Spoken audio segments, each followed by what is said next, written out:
Bonsoir. Bien, je tiens juste à faire une vidéo qui va beaucoup marquer l'histoire de la jeunesse africaine et entrepreneuriale.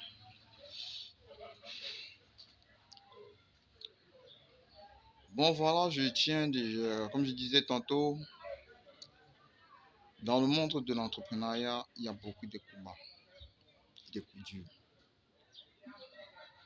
Donc, quand vous commencez à entreprendre, croyez-moi, vous allez souffrir.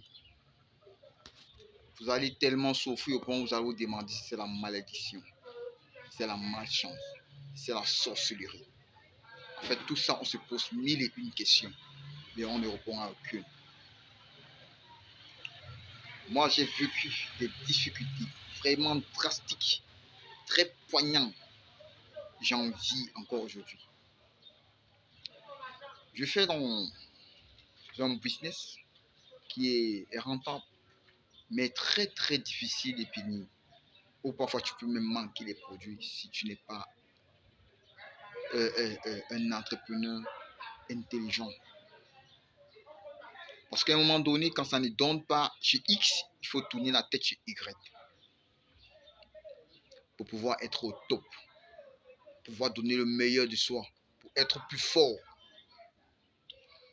Et par là, je me suis dit qu'un entrepreneur normal,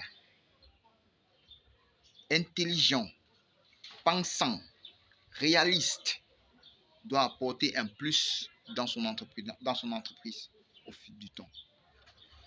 Doit apporter un plus, comme je le dis, dans son entreprise au fil du temps. Parce qu'il faut qu'on le répète, car la répétition est la mère des sciences. La répétition fait vivre.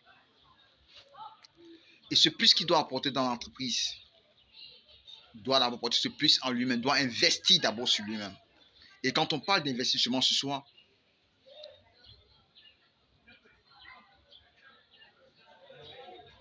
on parle de ça.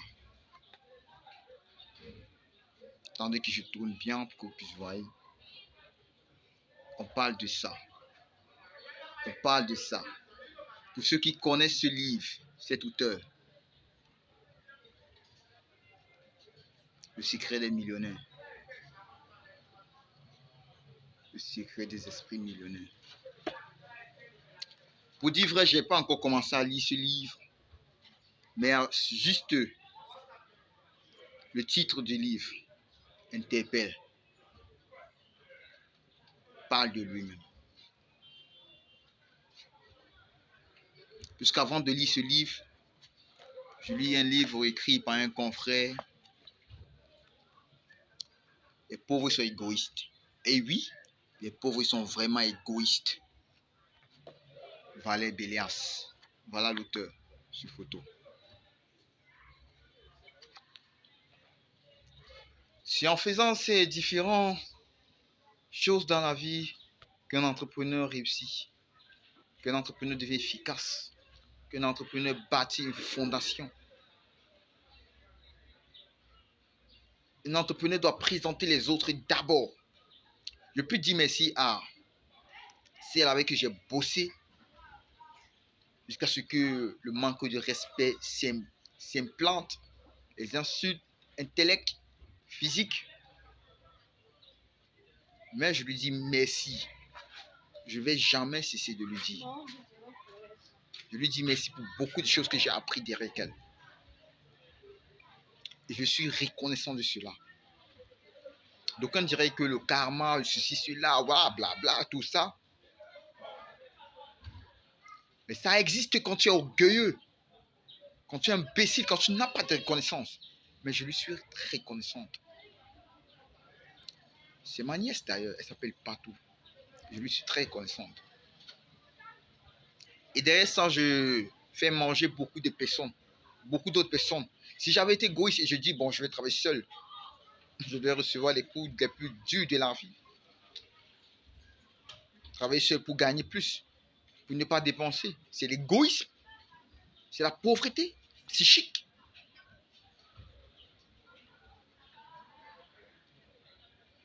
Un entrepreneur, c'est celui-là qui pense toujours à mettre, à travailler dans son entreprise, à voir ce qui ne va pas. Récemment, j'ai eu un autre coup, le plus dur. Non, je crois, j'allais même failli pleurer, il a compris que non. Si je pleurais, j'allais être un fou, j'allais être perdu. Il a compris qu'en entrepreneuriat, ça existe. Parfois, tu peux même perdre la plus précieuse, tous tes millions. Ça envole comme ça en fumée. Mais il faut garder l'esprit fort. Il faut garder cet esprit qui est en nous, qui est en chaque entrepreneur. Cet esprit qui a donné naissance à l'entreprise qu'il a bâtie. C'est ça qui fait de nous des hommes forts, des hommes intellectuels, des hommes grands. Je ne puis finir cette vidéo sans dire merci à Claudel Numbissi, celui par qui j'ai commencé à suivre les vidéos de motivation qui ont motivé mon esprit, qui a cultivé en moi, qui a augmenté en moi un plus.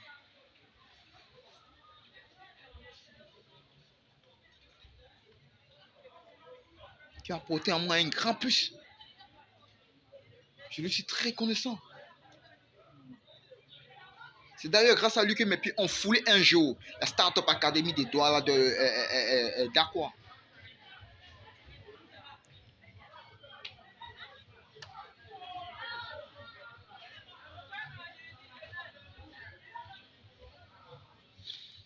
Un entrepreneur n'a pas peur des coups bas, n'a pas peur de coups durs, n'a peur de rien.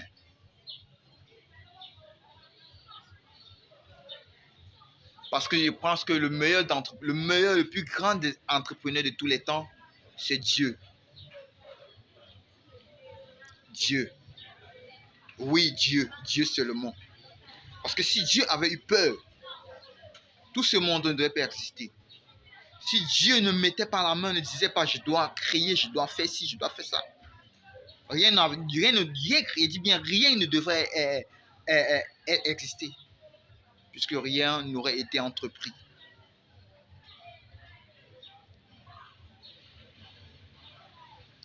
C'est pourquoi si j'existe aujourd'hui, c'est grâce à ma nièce. Et je suis fier de le dire d'ailleurs parce que je reconnais, un jour elle m'a tendu la main, mais à cause de beaucoup d'autres choses, on s'est séparés. Si j'avais été d'autres personnes, ils auraient pris l'esprit de grandeur, d'imbécile, aller se coucher à la maison, ils ne devaient qu'avoir les yeux pour pleurer. Mais je ne suis pas encore arrivé. Je n'ai même pas encore fait le quart de d'où je suis en train de partir. Je suis encore très loin derrière. Et je souhaiterais être au top. Et je dois être au top. Je vais arriver. Voilà, c'est juste pour interpeller la jeunesse. Il a dit, on ne peut entreprendre si on ne lit pas. Parce que moi, avant d'entreprendre, j'ai lu. J'ai suivi des vidéos de motivation. J'ai perdu de l'argent. J'ai perdu mes mégas. J'ai perdu tellement de choses. J'ai perdu du sommeil. Je me suis sacrifié tellement, énormément. Parce qu'il fallait entreprendre. Parce qu'il fallait lire. Il fallait nourrir sa substance grise. Donc si toi qui cours vers les portefeuilles magiques, tout et tout, tu penses que tu vas avoir la vie facile, en fait, te dire, c'est quelques années de luxe, après ça tu disparais. Et tu n'aurais pas existé. En entrepreneuriat, on souffre. Il y a un temps pour souffrir, il y a un temps pour vivre le luxe.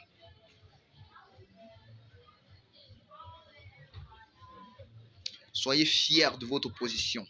Soyez fiers de la position que vous occupez. Et dites-vous qu'un jour vous allez réussir.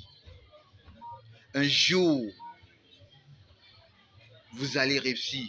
Et vous n'allez pas réussir en lisant la Bible ou en lisant le Coran. Ça, je dis, c'est faux. Vous allez commencer à réussir quand vous allez commencer à penser qu'il faut innover, il faut créer. Il faut apporter une valeur ajoutée à certaines personnes. Ce n'est qu'en apportant cette valeur ajoutée à d'autres personnes qu'on puisse réussir. En dehors de ça, on ne réussit pas. Je m'adresse à la jeunesse africaine, à la jeunesse, je voudrais dire camerounais, mais récemment j'ai eu d'autres enseignements. Je vais quand même dire camerounais entre guillemets.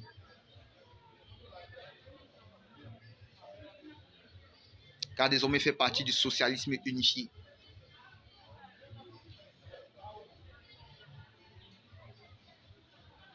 L'entrepreneuriat, c'est tout ce qui peut faire l'homme accroître ses millions. Nourrir bien sa famille, nourrir la famille des autres. Parce que quand on crée, quand on bâtit une entreprise, on apporte, on libère, on diminue la pauvreté dans le pays dans lequel on se trouve. On diminue le chômage dans le pays dans lequel on se trouve. On apporte une valeur dans le gouvernement dans lequel on se trouve. Parce que désormais, on a beaucoup de familles à nourrir, beaucoup de bouches à nourrir.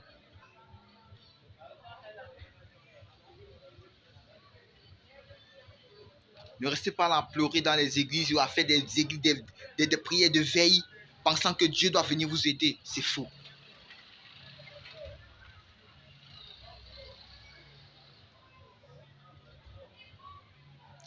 Sur ce, je dois vous dire merci de m'avoir écouté. Voilà le livre que vous allez lire. Voilà l'auteur. L'auteur, prénom ici, c'est Arf.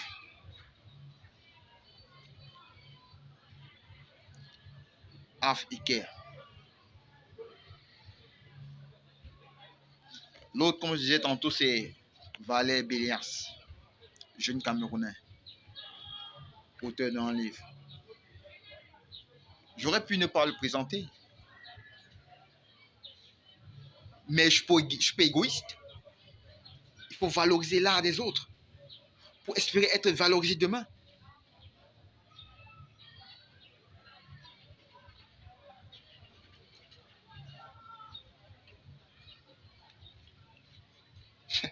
À un moment de la vie, il faut savoir changer d'air. C'est très important. Je vous dis merci. Ciao, ciao. Abonnez-vous à ma chaîne. Allez sur la cloche de notification. Cliquez là-dessus et abonnez-vous au max pour avoir plus de contenu dans ma chaîne YouTube. Merci beaucoup de liker. À plus.